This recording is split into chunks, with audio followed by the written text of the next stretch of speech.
জি, প্রিয় বড় ভাই, আপনাকে অসংখ্য ধন্যবাদ যে আপনার ঠান্ডা লেগে গেছে। আপনি নাক দিয়ে নিঃশ্বাস নিতে পারছেন না, মুখ দিয়ে নিঃশ্বাস করছেন হা করে।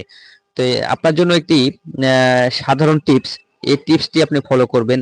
আজকে যদি সম্ভব হয়, আপনার বাড়ির আশেপাশে যদি তুলসী গাছ থেকে থাকে, তাহলে আপনি তুলসীর গাছ নিয়ে এসে তুলসীর গাছ থেকে ৫ থেকে ৭ টি পাতা নিয়ে এসে সে পাতা দিয়ে চা বানিয়ে আপনি খেতে পারেন। তাহার ভিতরে আপনি মধু মিশাবেন।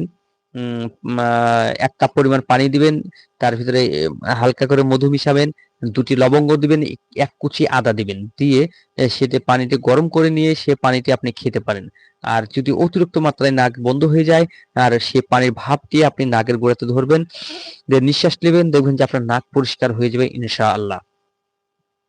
আশা করি আপনি প্রশ্নটা বুঝতে পারছেন যে আমি কি প্রশ্ন আপনাকে উত্তর দিলাম।